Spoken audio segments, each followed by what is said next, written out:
I started a relationship with someone. I do happen to work with them. Things progressed, even got to the point where we wanted to move in together and signed a lease. I knew this person was married, but it was You did such a good job bearing the lead.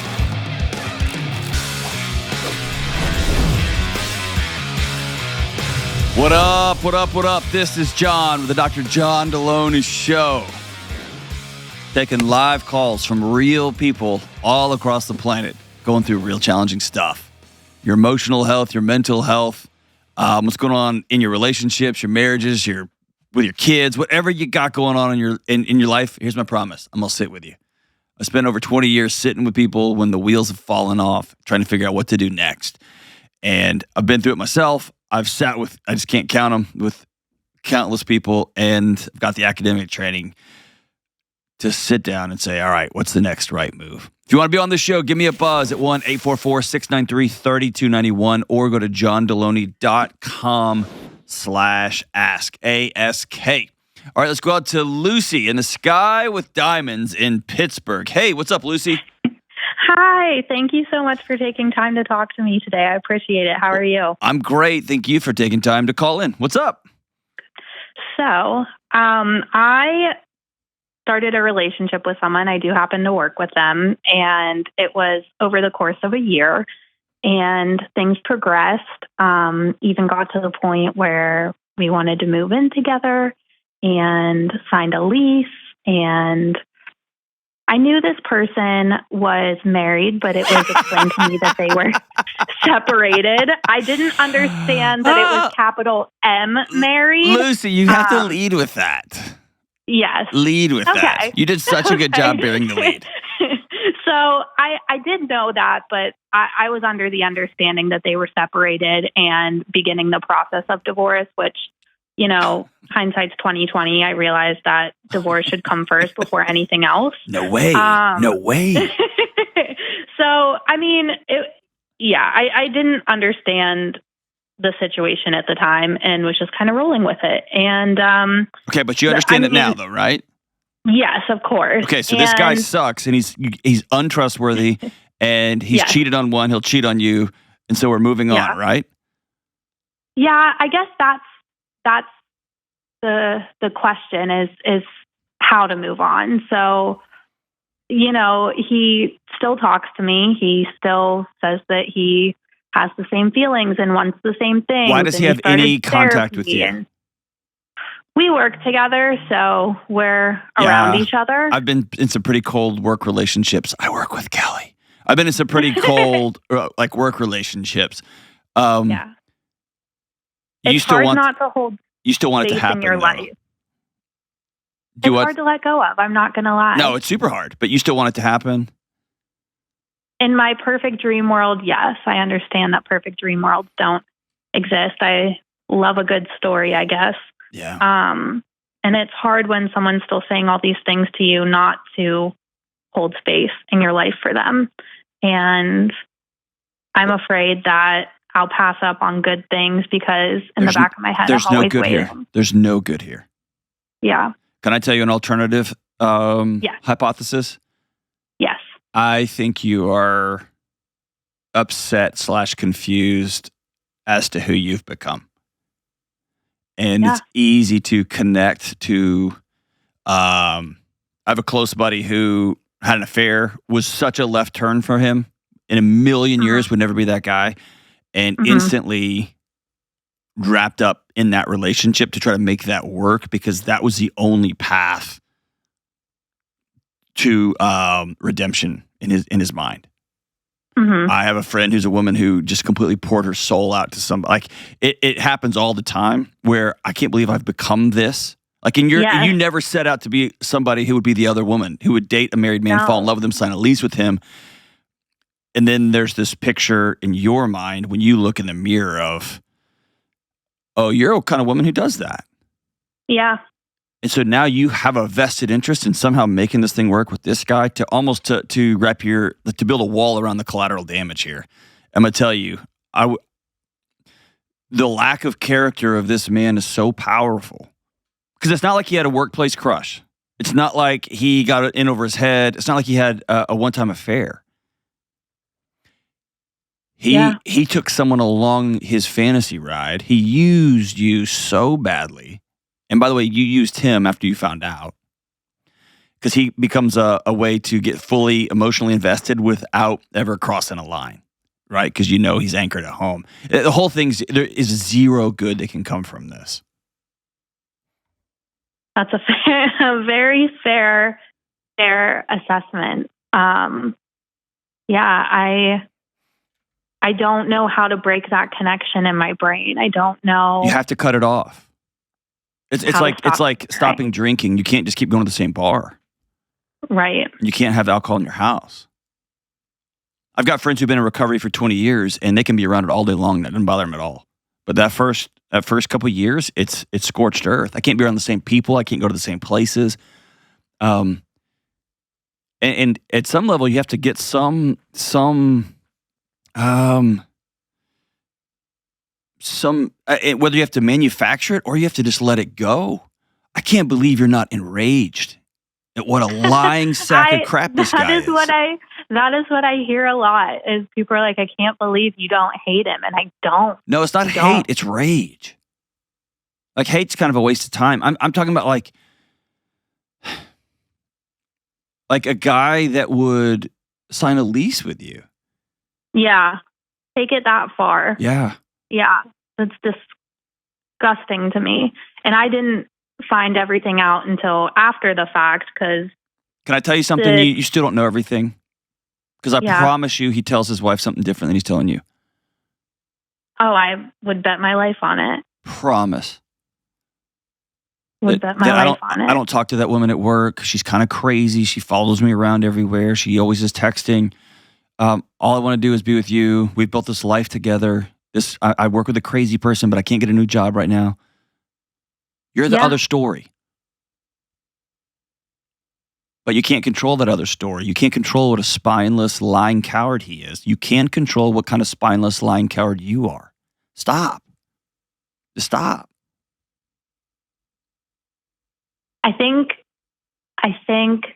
the picture I was painted in the story I was originally sold, like it's hard to attach those words to that person, but I have to That's right. realize that person doesn't exist. Ah, there you go. You created somebody in the world and you backfilled it with that dude. Yeah. Yeah. 100%. But you 100%. Also haven't done the hard work to backfill reality with you. You're a woman who's continuing to be attached to a married man. Yeah. Yeah. And I think you're worth more than that. I think you're better than that. Does that make sense? Yeah. Thank you for saying that. Do you? I definitely struggle in the self-worth front, which is why I think I accept the treatment that I do and accept the situations that I'm admittedly and take full responsibility got myself into. Yeah, but I can hear you. I can hear you gulping it down. I want you to stop. I want you to feel it because you're really good at passing over how much all this hurts. Is that fair? It's sitting right there at the top, isn't it? Mm-hmm. Yeah, it hurts a lot. Mm-hmm. It hurts that you were lied to, and it hurts that you found yourself having acted like this person. Yeah, 100%. And I don't easily feel that way about people, or commitment is definitely something I struggle with. So I worked on that for the wrong person, the wrong situation, the wrong everything. Well, here's a second alternative hypothesis. He was the safest person for somebody to get involved with who is commitment phobic. Because you can go all in and imagine this life, and way deep down it's not going to come true because he's got a wife. Self-sabotage at its finest. Well, and you've probably have a history of dating people who have built in, have shown their true colors already as you're getting to know them or as you become involved with them, and they leave you, and this guy will find somebody to cheat on you with and leave you, and it becomes a self-fulfilling prophecy. And you'll say, see, I told you, Lucy. Fair. Very fair. Very accurate. So you have Very to accurate. decide your worth being somebody's only one,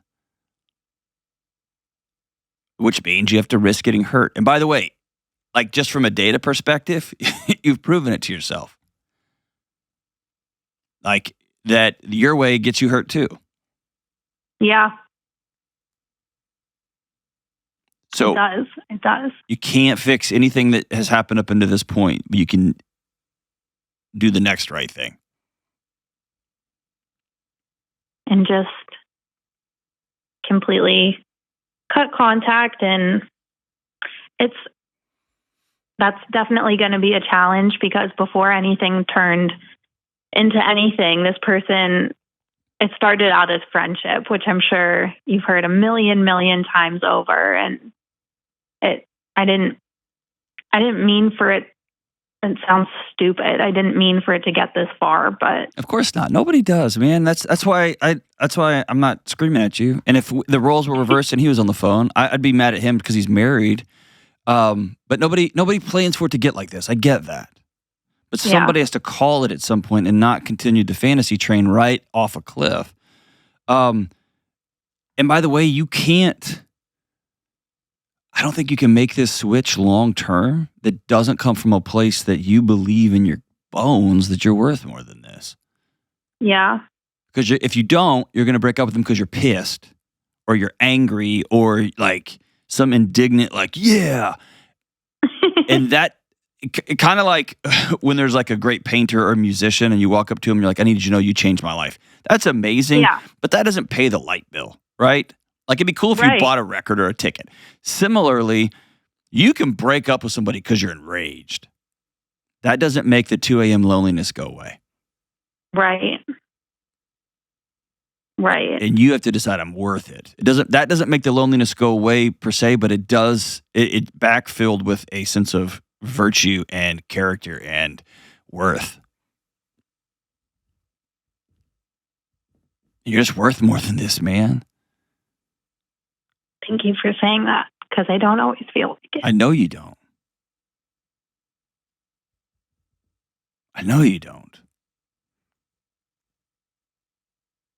I go to therapy. I work on it, but I know, but you I'm don't. What does your therapist say? What has your therapist said about all of this? That I don't know. It was a cruel thing to do to someone.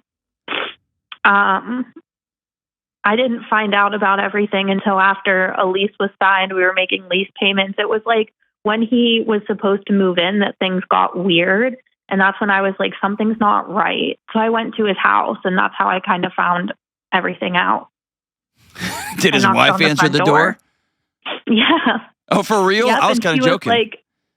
She was like, who are you? And I was like, I think we need to talk about some things, because I don't think I understand what's going on, and I don't think you know what's going on. God, Lucy, lead with that next time. That's awesome. That's great radio. All right, so did y'all get in a fist fight out in the parking lot? What happened? No, she was so oddly calm about it. Because you're not the first one. All right, so... No, I wasn't. And he told me that, obviously... like I said, I thought they were separated, and he was like, I've never stepped out on my marriage, like blah, blah, blah. And she was like, obviously, by my reaction, you can tell that this has happened before. It's never gone this far, but it's happened before. And that's not even the end of the saga. So that all happened. And he's like, well, everything's out in the open now, so I can actually leave. He ends up bringing a bag to the house that we signed for, and then tells me it's over, they're getting divorced, whatever. And then he leaves. And I have to go back and be like, she sent people to my house to look for him. And I was like, but what the hell is going on? Like, I can't believe anything that's being said. And so her and I confronted him together. Oh, God, I wish you would have had that on record. That would have been awesome. I did record it. Oh, did I you? don't think anyone knows that, but my phone was on in my pocket. Just for my own Did his sake, other girlfriends come too, or is it just y'all two? Just us. Awesome. Just us. I don't know the other two that y'all know of. But here's the deal. Here's the deal. Right now, I want you to take out your phone. I don't want you to delete his contact. Okay. Do it like right now. Okay. Put me on speaker and then do it. All right, it's gone. It's gone. It's gone. The moment this call is over, I want you to send him an email on your work email. Okay. It says, I'm cutting off contact with you. I don't want to talk to you electronically. I don't want you to call me. I don't want you to text me. I don't want you to email me anymore.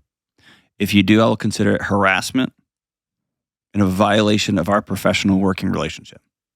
Send. I like that. You're so... Okay. Is that fair? I wish I had you on tap all the time. You don't. Trust me, I'm a mess. But right now, I'm doing all right. But hold on. You're then going to you're going to be empty. Yeah. And you're going to have to backfill that with friendships. You're going to have to backfill that with other people that you call.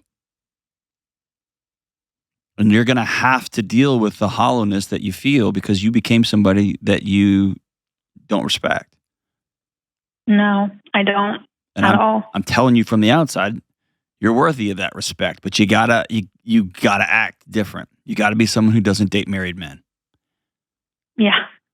My first and last, I swear. Okay. We're done? We're done. We learned a lot. Unfortunately, the hard way, but that's how I seem to do things. We did. And by the way, going back to the friendship stuff, you lost him as like a friend, just for whatever it's worth. Like I was about to say my non-sexual friends. That's all but one. My friends who are not like, there's no romantic interest or whatever. I don't hang out with people. I hang out with guys that are questionable on a lot of fronts. I love them, but they make different choices than me. But I don't hang out with dudes who cheat on their wives. I just don't. I just don't. I hang out with people who make mistakes, and I hang out with people who say they're sorry, and I hang out with people who any number of different values than me, different beliefs than me.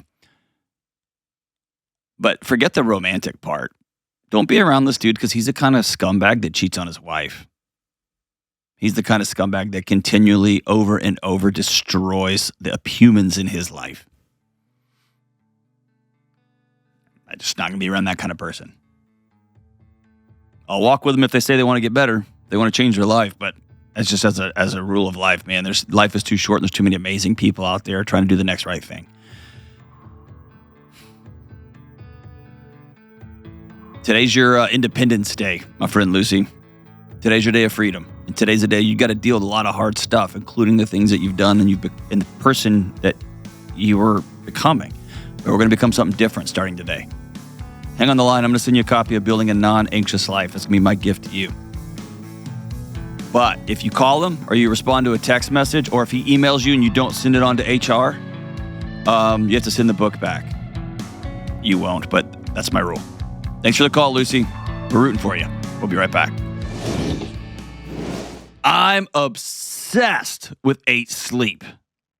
The greatest sleep innovation since the invention of the mattress. 8 Sleep is incredible.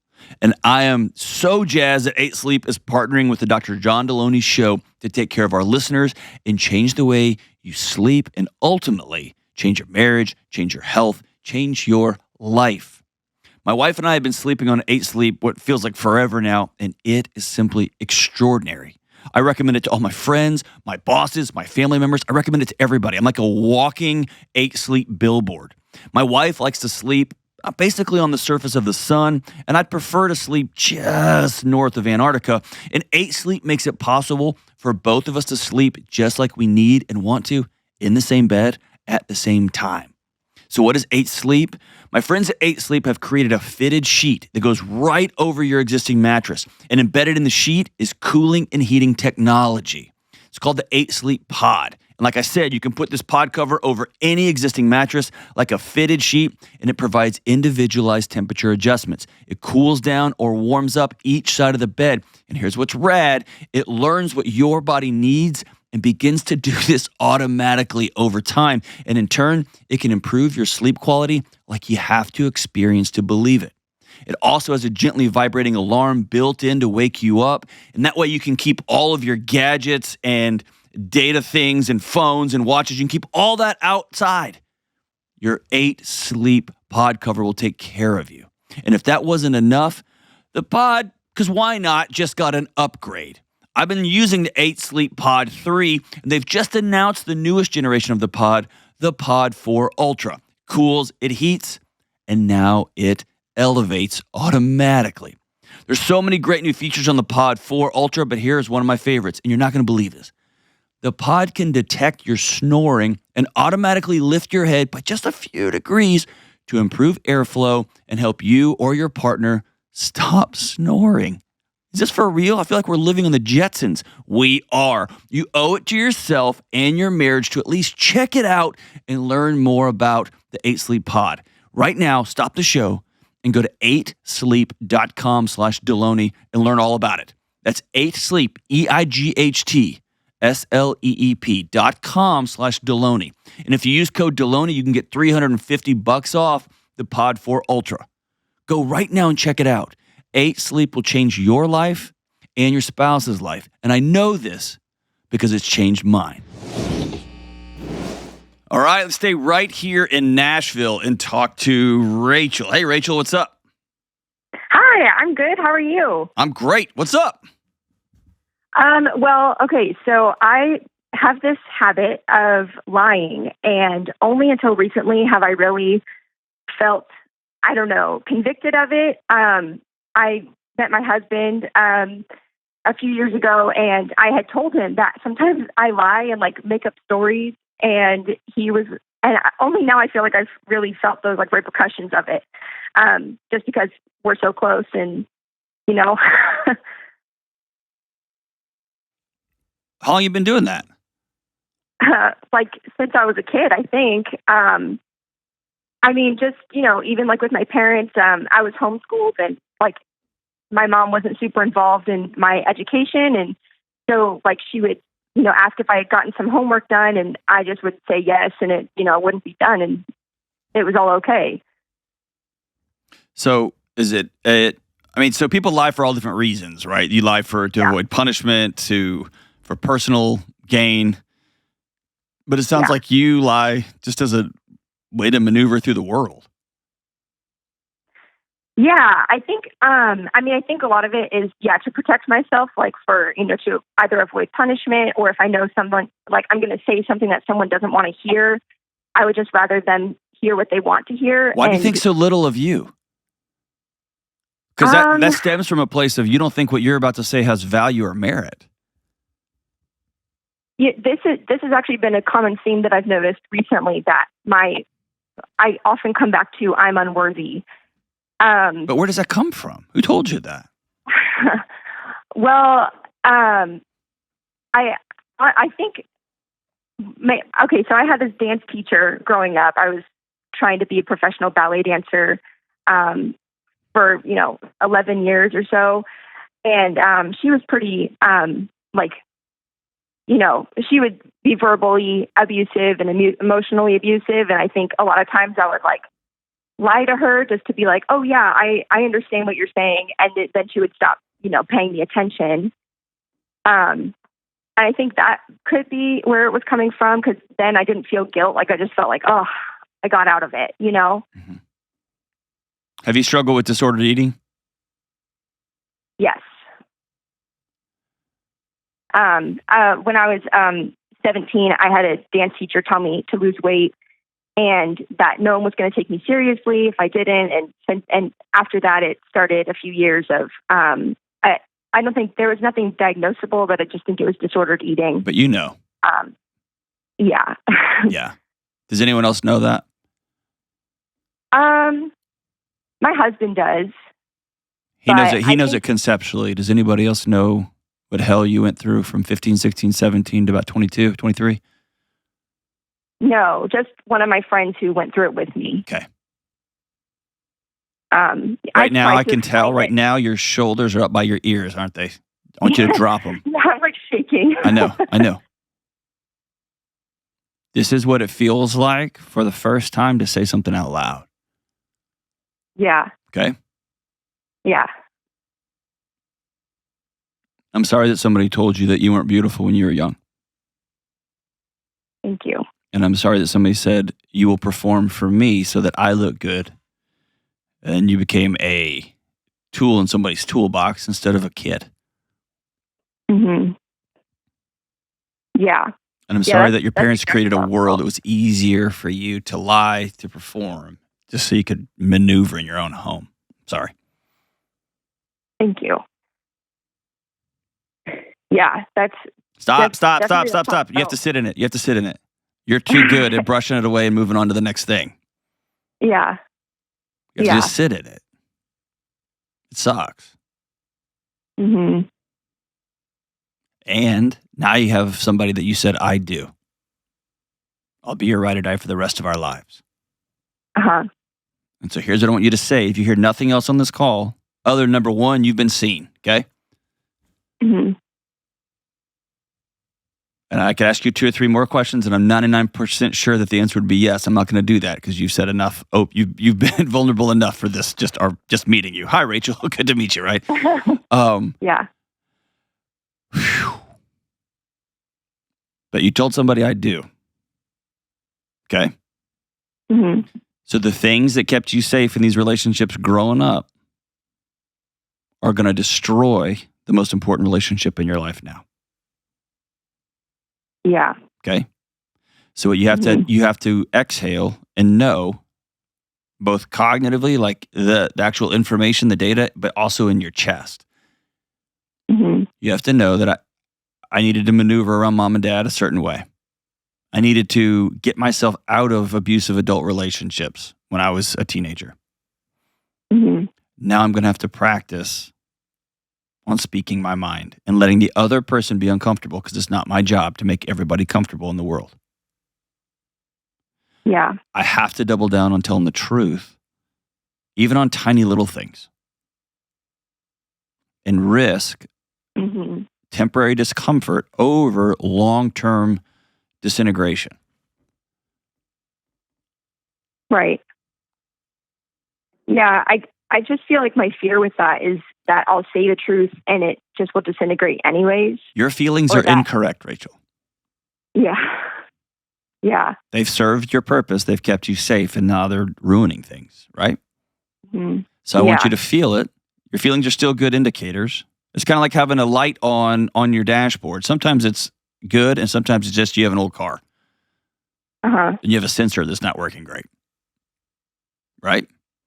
Right. So I want you to feel your feelings, and then I want you to go do the next right thing. And the next right thing is telling the truth 100% of the time. You're probably going to have to overcorrect for a season. Mm-hmm. Which means when your husband says, do I look good in this? You're going to have to say, no, you don't. Yeah. That's going to be painful. Yes. When he comes down the next morning and he's like, how was last night? Oh, yeah. You're going to have to say, it was fine. Yeah. Fair? That's fair. How was that burger I cooked for you? It was okay. Yeah. Where do you want to go eat tonight? Not at that stupid place you always take us. Right. And I mean, I feel like a lot of times when he asks me, questions that I feel like an impulse to lie, it's almost like I do it before I even know it. That's right. And then afterwards, I'm like, oh, I need it. Then it feels even worse to have to go back and be like, hey, I was actually lying. It does. But listen, that's where the healing path is. I want you to sit down with him and say, lying kept me safe as a kid, and I'm stopping it immediately. My goal is to never lie again, and it's going to be uncomfortable for both of us for a season because he's used to having somebody that disagrees with everything he says, right? Right. And he also probably has a marriage to somebody that he hasn't fully, I'm trying to think of the right way to say this. He hasn't fully felt you yet. Right. And he knows it too. I know. He feels that gap. And here's what's cruel. He's been blaming himself the whole time. Yeah. Because he keeps asking himself, what is it about me that makes her have to hedge the truth that she doesn't think I can handle it, or I don't love her enough, or I'm not handsome enough, or whatever story he's backfilling. It's cruel. Mhm. So the things you think are helping are burying that poor guy, and they're burying you. Yeah. And so the only path is to practice. And I know that sounds absurd, but you got to practice. But you have to, Yeah. on the front end, say, I don't ever want to lie again. And so I'm going to come back and correct myself. And you're going to realize how much I'm lying. And I'm sorry, but we're going to get this thing right. Do you love me? And they'll say, of course I love you. Like, okay. And then you have Right. to commit to 100% of the time I'm going to circle back. And I promise you it will get easier and easier and easier over time. Mhm. I also promise you, Yeah. if you keep lying, you will lose a job. If you keep lying, your kids will grow up not trusting their mother. If you keep lying, you will disintegrate your marriage. Mhm. If you keep lying under all of this, you won't trust you, Rachel. Yeah. I feel like I don't. I know you Even right don't. now. And it's like walking on like a waterbed. It's hard to take a firm step anywhere, right? Yeah. Yes. Yeah, because it feels like even more than I'm lying to my husband, like a lot of times I'm lying to myself. You Like, are. like- And here's what's weird. All of us do it. It's like a part of, Yeah. it's built into the social fabric, right? It's kind of like the time my buddy John told me I was messing with my lock and I couldn't get my front door to lock.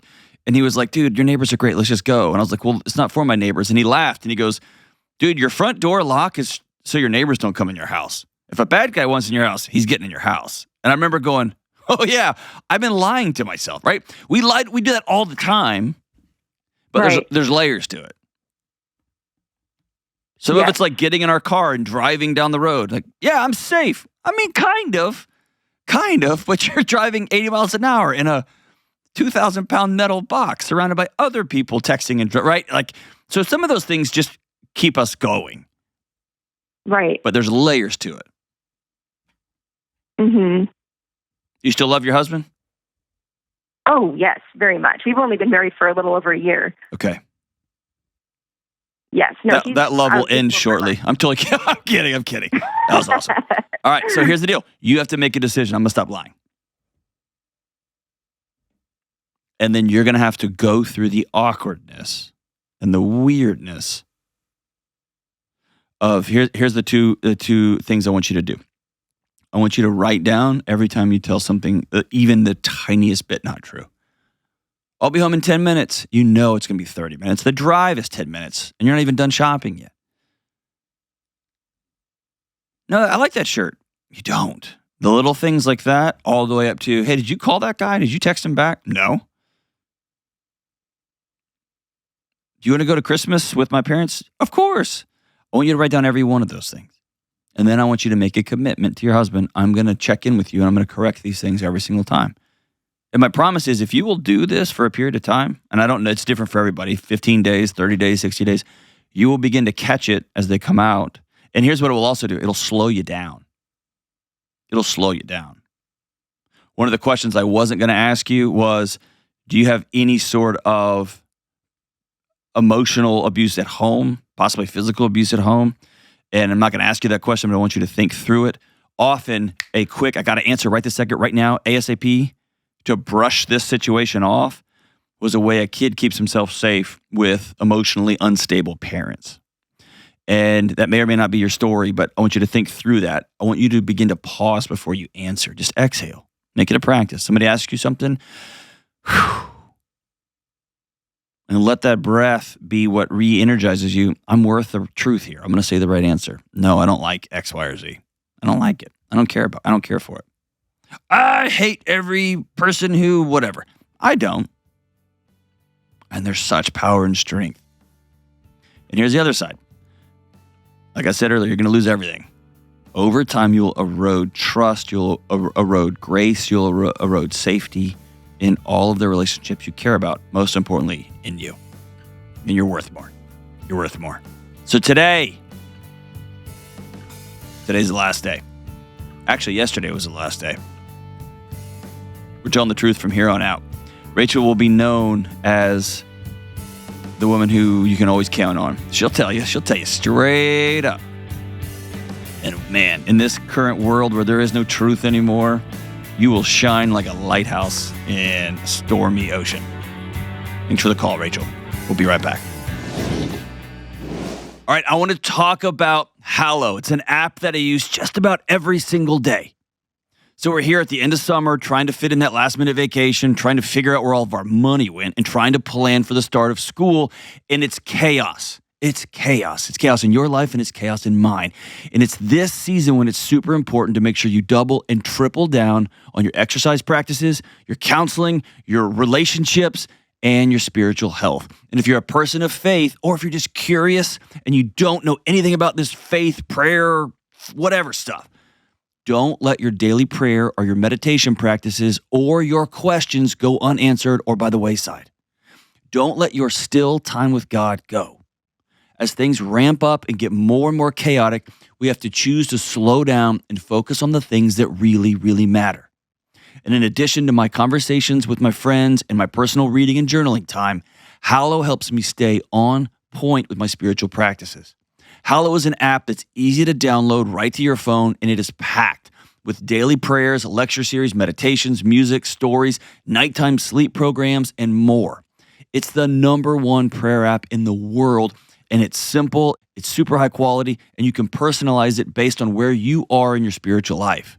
I use it on my drive to work, when I'm sitting in front of my red light, sometimes when I'm out walking my dogs, and I even listen to some of the music when I'm writing. Hallow has a journaling feature for your own personal reflection. I could go on and on. It's got everything. Here's what's really cool. This month, Hallow has special guests each week walking us through the lives of some incredible historical saints, learning more about their life, their faith, their story, and ultimately their surrender to God's call on their life. Hallow's Saints in 7 Days series dives deeper into the lives of these prominent saints, exploring their journey to sainthood and how it relates to our own lives. Here's the deal. My friends at Hallow are giving you 3 free months to try all of this right now.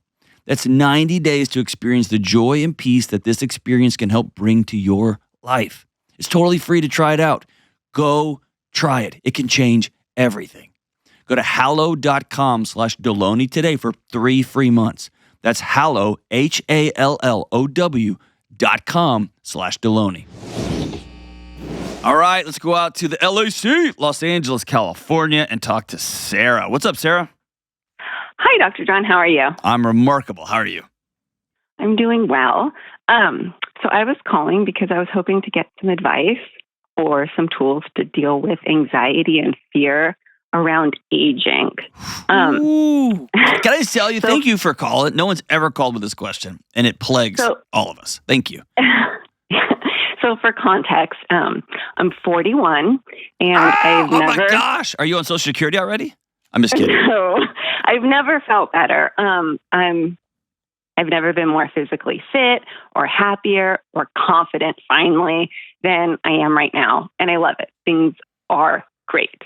However, I feel like it's the last 10 seconds of attractiveness, and I'm noticing the first signs of aging. And also, if I'm completely honest, I've thought about it a little bit, and I wonder, and I think it's more of an identity issue. No. I wouldn't admit this just, in a social circle, but I think I've tied my identity to being pretty. Stop it, Sarah. Are you for real? Yeah. And so no way. And so that only lasts a little bit, right? So how do you deal with aging if you've tied your identity possibly maybe to being attractive? I know that sounds super vain and shallow. Hey, Sarah, it doesn't at all. Not even a tiny bit. Not even a little bit. Okay? Free yourself from that. Everybody's dealing with that. Everybody's dealing with it. And here's the deal. It just depends on what scale you are. Jennifer Aniston is dealing with that with the upper echelon, right? Yeah, right. And Jennifer Aniston sitting there, and Reese Witherspoon walks in, and there's that little bitty voice. It's like, right? Right. And then if you are, I'm just being awful here, but like, if you're not in that upper echelon, if you are just regular like me, you're looking at a bunch of regular people, and you're like, all right, I got that guy, but I don't have that guy. What's that guy's doing with his hair? Like, right? It's just wherever you have slaughtered yourself in the judgment of the world, you're comparing up or down. Right. So you're not crazy. I'm just interested, where did the message that beauty equals worth come from? I don't know. You're 41. Did your dad have a Playboy in the house growing up? You just cut out on me. Oh, sorry. No. Did they do Weight Watchers growing up? My mom. Okay. So my mom had a facelift when I was 1. She was an older mom. So there's that. Sarah, lead with that next time. How much older of a mom? Was she 78? No, she's in her 80s now, but she was 40. So she had a facelift young. I think the women in my family, there's a lot of facelifts. Are you for real? I don't know. Where did that story come from? Oh, my 40-year-old mom had a... Okay, good. Good. I'm just going to take a wild guess and say maybe it was there. Maybe. So were the women in your life hypercritical of looks and appearances and fine lines and gray hairs and each other and the people in the peripheral circles? Yeah, a little bit. I don't know. I always just viewed my mom as my mom. So she doesn't have any like weird, crazy stuff done or anything. She had a facelift when she was 40. But I was like 1, so I don't really remember. But your nervous system does, and your dad does. Yeah. Well, actually, a core memory is her standing in the mirror, pulling her face up with her hands. Sarah. And I was always like, why are you like this? And then now I'm like, oh, yeah, like if you just pull okay, hold on. It's very rare that level of detail. Okay, look, we all look in the mirror and go, oh my gosh, my hairline's receding, my face is sagging, like whatever, like, right? We all do that. All of us do that.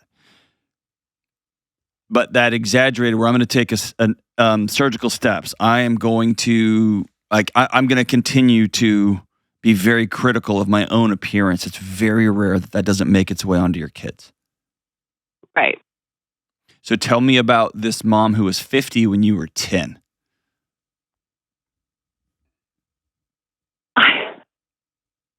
What were you allowed to wear? Oh, I was a little more of a tomboy punk rocker, shaved head, piercings kind of teenager. Okay, so you went full middle finger. Total opposite. Yes. My mom was in Nordstrom's and I had a shaved head and piercings. Good on you. Good on you. My mom was always like, you are beautiful, my angel. Like she was always like, never said anything bad about me or like, oh, I don't like you with, a shaved head or piercing. She always was like, amazing. Even if people in public questioned it, she goes, she's beautiful. Why?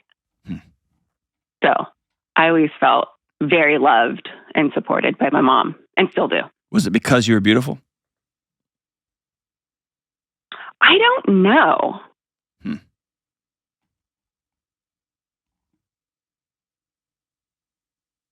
Yeah, I don't know. Because I know little boys sometimes get told that they're great at Little League. Mm-hmm.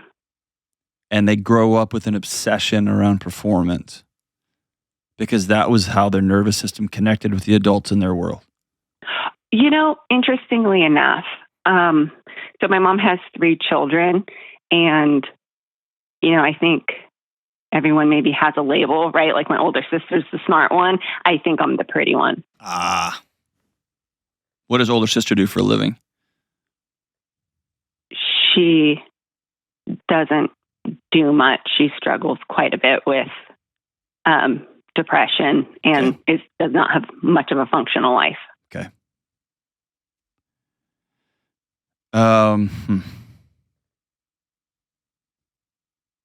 So you're on the precipice there, huh?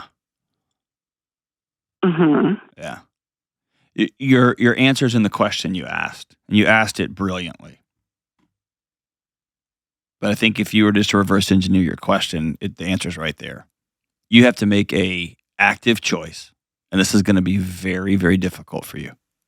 Okay. And if I told you anything other than that, I'd be lying to you. Okay. You're going to have to decide I'm going to decouple my worth from my looks. And that's not a thing that you can't just cut a string. Mm-hmm. You have to do things. You have to find purpose and meaning in other things that will reinforce and support that pillar you're about to pull out from your life. And by the way, I wholeheartedly, with every ounce of my being, reject the notion that you're on the last 10% of attractiveness. That's nonsense. I heard a great he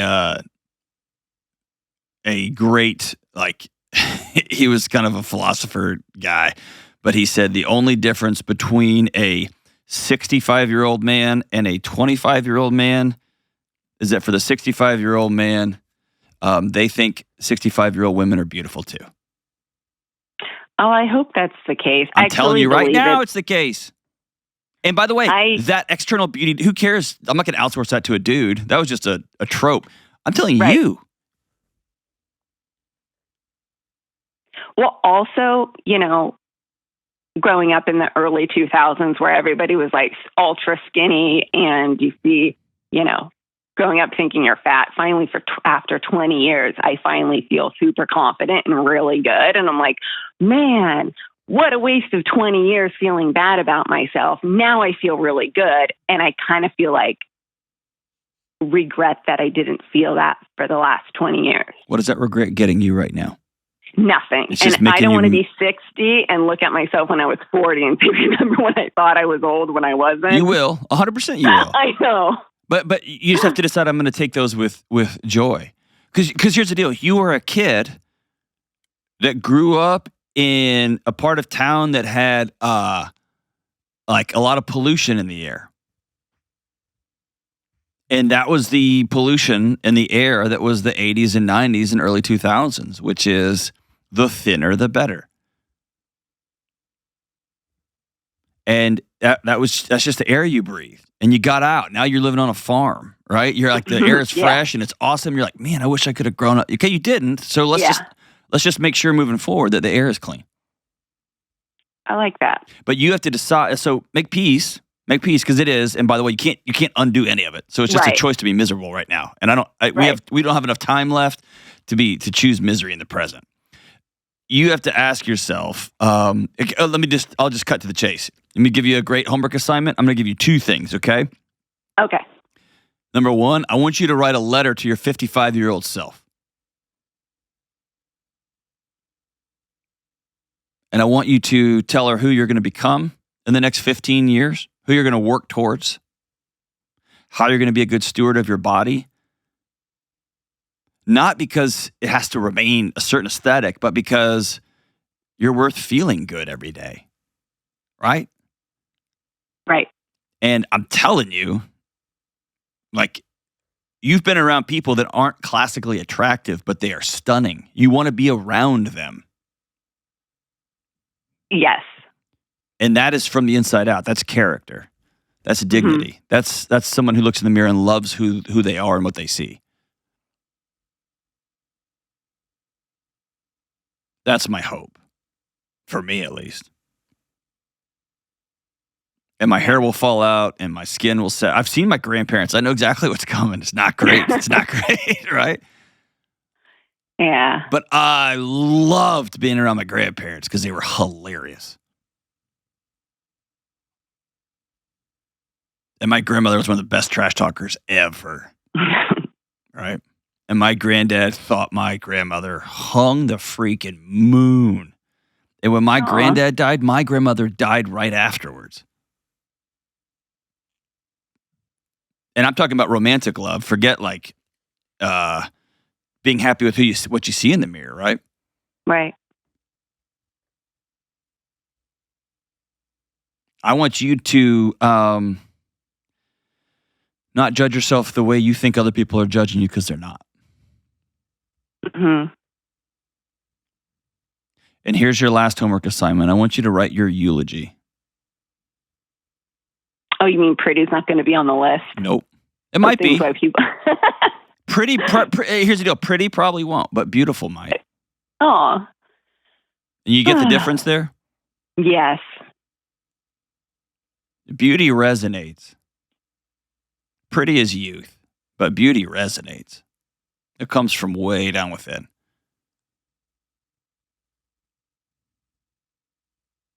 And you just have to decide I'm worth that, and I'm going to work towards. And here's what that means practically speaking. Maybe you don't look in a mirror on the weekends.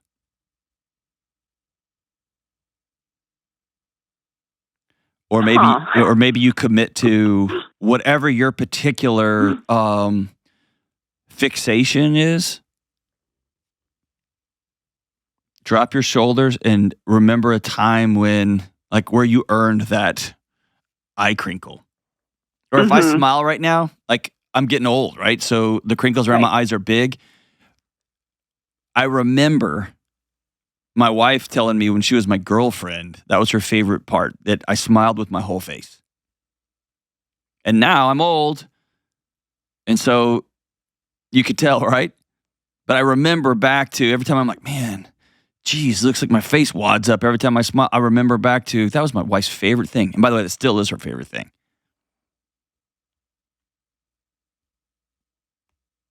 That makes sense? It does.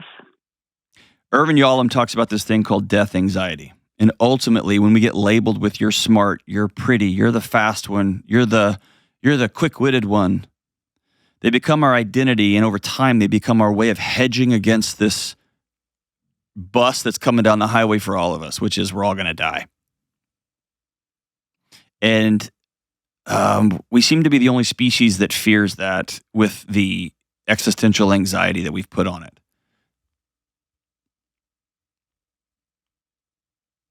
So I'm going to live the best life I got. And I'm going to have as much joy and fun and great relationships as I can while I'm here. And I'm going to love well. And if I get age spots, that'll suck. But like, what else are you going to do, right? Right. Okay, how does that all hit you? Pretty good. Pretty accurate. I'll do the things. The letter. They won't heal you. I think the eulogy one's actually really good because I think that puts it into perspective. Yeah, those aren't the things that people remember you. By the way, I don't even, if I asked, all my friends, what do you value most about me? Not a single one would say, because you're pretty. No, but they might say you have a beautiful spirit. We love it when you walk into a room, you're radiant. Not, man, you make us all feel bad that we have forehead lines. And right. I mean, but it's just a matter of you believing that about yourself. Do you have kids? Yeah, I do. I have a son who just turned 14 and another son who's about to turn 12. Have you passed this on to them? I don't believe so. Okay. Good on you. I mean, I would say, fortunately, they're boys. So, I mean, maybe it's a little different. Yeah. No, I mean, I've wrestled with it too. I'm a boy. I would say a lot of it is internal. And so. It's not, though. That's the problem. Yeah, you're right. It's not. And kids especially absorb it when you look in the mirror and you drop, and you're like, ugh. I do. My son, he'll be 12 on Friday. He actually loves looking at himself in the mirror, and he's always looking at himself in the mirror. And he looks at me. He goes, "I am more beautiful than you." And I'm like, "Okay." Did you shove him and say, "No, you're not. Look at this," right? I do. Yeah, he's joking. He's like, "I am so much more beautiful than you." I'm like, "Okay." And then he watches you be all sad about it. Maybe invite him in, and you can count your fine lines together. That might be just a way to just get through it. Just walk through it.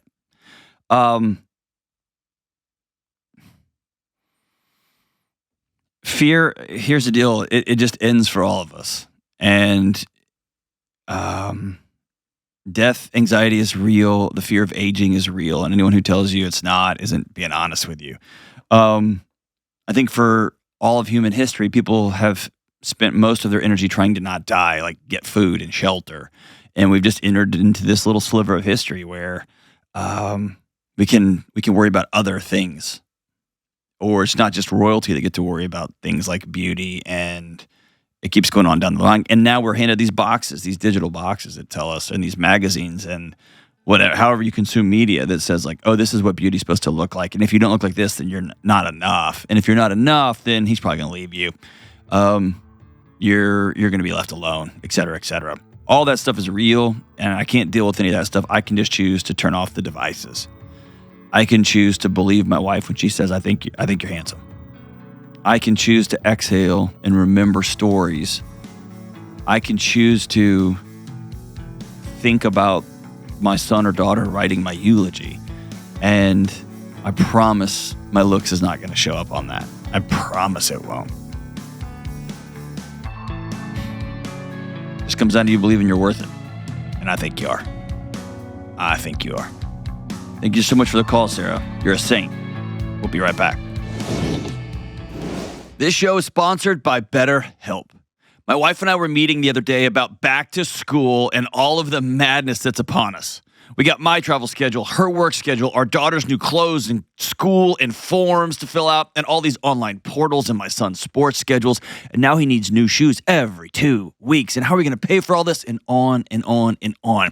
And when we step back and look at our schedule, it's so packed, and we haven't even put things that matter like exercise, date nights, counseling appointments, church and holiday trips, and our big home projects that we like to do. These are the things that make our life worth living.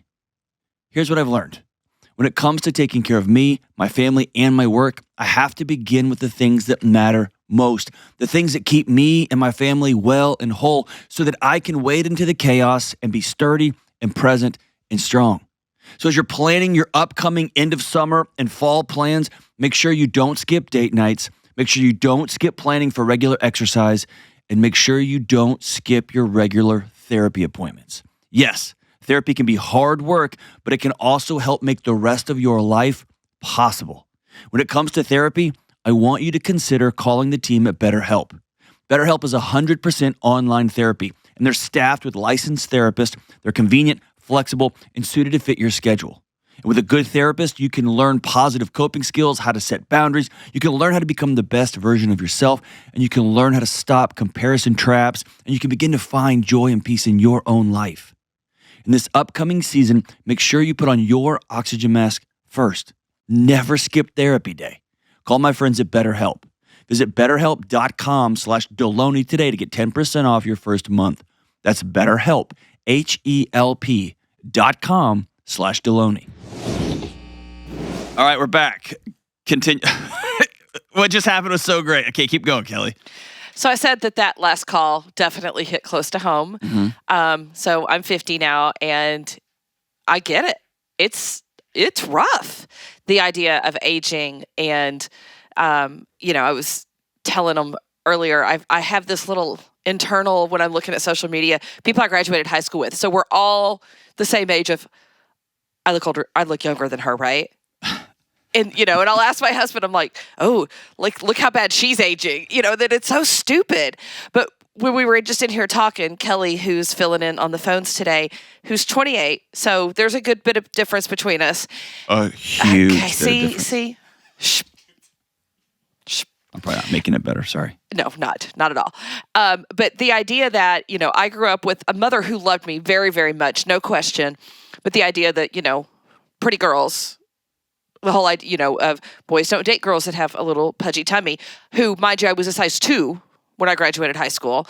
And that everything was about being pretty and popular and in all the right things and dating the right guy, the football player or whatever. And that the little snide comments of, careful about eating that. What was it you said? A moment on the lips is a lifetime on the hips. And nothing's Good God. Oh, and that was normal about well, are you sure you want that second helping? And like I said, I weighed 98 pounds. And hold on, a moment on the lips, a lifetime on the hips. Oh, I've heard that my entire life. And nothing tastes as good as skinny feels. Oh my gosh. I know so many things that taste better than Skinny feels. Oh, heck yeah. A lot of things. But that I remember going from when I went from like a 0 to a 2, and it was like, well, that's a slippery slope. Be careful. Wow. And that the fact that, she's half my age and nothing's changed. Right. And we're still having those conversations. And I hope it's changing for the generation after this. But and they meant well. It wasn't mean. It was, we want you to go out and have all these, and to do these things and to have all these opportunities. And that only happens for pretty girls. Skinny girls. Man. And it wasn't about being healthy. It was skinny. Yeah. That's what we talked about. Like there was a 20 or 30 year window. Oh, I grew up in the Kate Moss heroin chic. I was telling the guys, was like, they literally called it heroin chic. Yes. Because that was the whole thing, is to look like you're on heroin. Yes. And it wasn't until I saw some of those people in real life that it was like, oh, good gosh. And the camera adds 10 pounds and you didn't have the 10 pounds. Right. Wow. Yeah. Like if you hug that person, they just disintegrate. So, I mean, it's a legit thing. And that idea now is those of us, as I'm at Sephora spending $200 trying to find something. And we talked about standing in the mirror, which the caller said it too. Like, this used to be here and now it's here. And what do I have to buy to make it here? Well, again? and this is something I wasn't paying attention to. It was in my periphery, but Sephora's buying like young influencers. Like, I guess you have like Sephora tags, like that young, like 14, 15, and 16-year-olds are using retinol products. And and dermatologists are talking about it's ruining them, and they're going to age faster. Yes, because of it. Yeah. Yeah. I actually was at Sephora the other day and buying God only knows what. But there was a girl coming up and mom was asking a question, and the woman that worked there, she's like, she doesn't need this. Yes, correct. I was so happy to see that. Mom. She was like, but it's what all of her friends are getting. But you don't understand the damage it's going to do. And they bought it anyway. Of course. That idea, it's insane. As a woman, aging, and sadly, aging doesn't start when you're 50. It's in your 20s. Yeah. So it's something that happens that you deal with for, your entire, I was going to say, your teenage life. And it sucks. It breaks my heart. It breaks my heart that women carry that. It breaks my heart at the disconnect, romantically speaking. And I never want to outsource beauty to what does somebody else think about me, right? But I think that's an important thing to just throw out there. Like, Ben, has there ever been a moment in your life when you're like, man, I really like her a lot. She's hilarious. She's got that one line when she smiles by her eye that I'm out. Can't say I've ever really cared about that, or it's just, that's not a deal breaker. Like, yeah, it breaks my heart. But we know, and I think Kelly will probably agree, it's not men. Right. That are the issue. It's other women. And moms and itself. Coaches and whatever else, but it's rarely other men. Other men. It's never other men. It's never men saying that to you. It's never men saying, well, if you adjust this, or, oh, you've put on 5 pounds, huh? If they are, they're horrible humans. And we have no problem with that. Right. It's women and beauty standards and commercials and now social media. And it's like, it's always other women. I don't know what to do about that one. So next show, Kelly is actually going to do an entire segment on how to feel more beautiful. Probably not. It's going to be sponsored by Christina Aguilera. Is she the one like, you are beautiful no matter what they say?